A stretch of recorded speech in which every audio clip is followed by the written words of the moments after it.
Hi, my little friends. Welcome back to another Storytime with Miss Shailene. The book that we're reading today is called A Walk in the World by Hudson Talbott.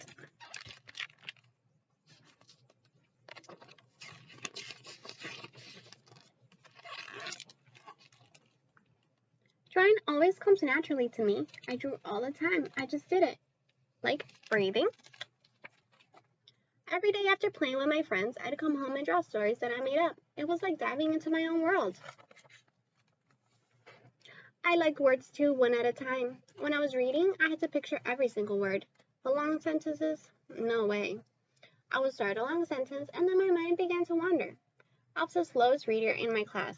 When everybody was turning to the next page, I was still on the first sentence. Nobody knew. But the books knew, and they were coming for me. So many words and so many pages.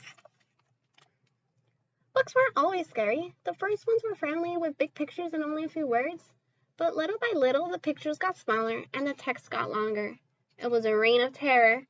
My drawing pad was my safe place.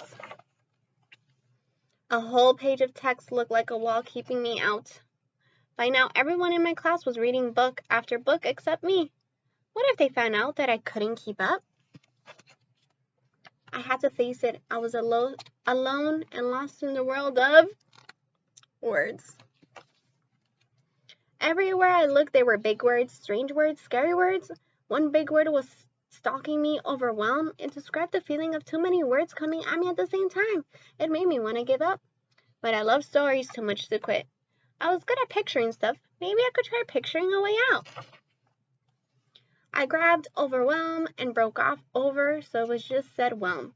It said the same thing, but it was more my size. Now I could whelm the words before they overwhelmed me. I just read at my own pace. After all, it was my walk in the words. I took the time to look for words that I knew. There they were, like stepping stones, lending me onward. I jumped over the words I didn't know and let the words I knew lead me to the story. After a while, I wasn't thinking about reading. I wanted to know what happened next. The war between my fear of reading and my curiosity was over. Curiosity won. Books weren't so scary once I got to know them, and now that I was beginning to like words, why rush past them? I realized that just because I was slow at reading didn't mean that I had to fear it.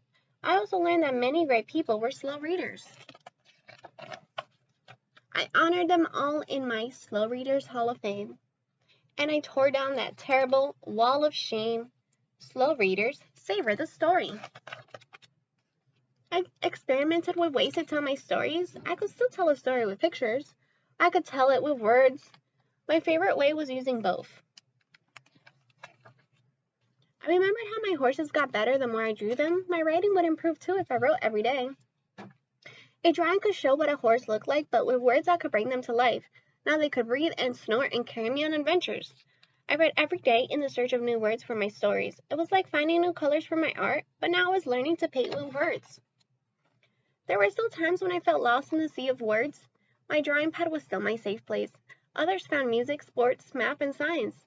Words had always scared me, but once I felt free to read at my own speed, they became my friends. I could unlock the magic of stories and even become a storyteller myself, turning that sea of words into an ocean of possibilities. Now all I have to do is enjoy the ride. The end. I hope you guys liked the story. Bye, my little friends.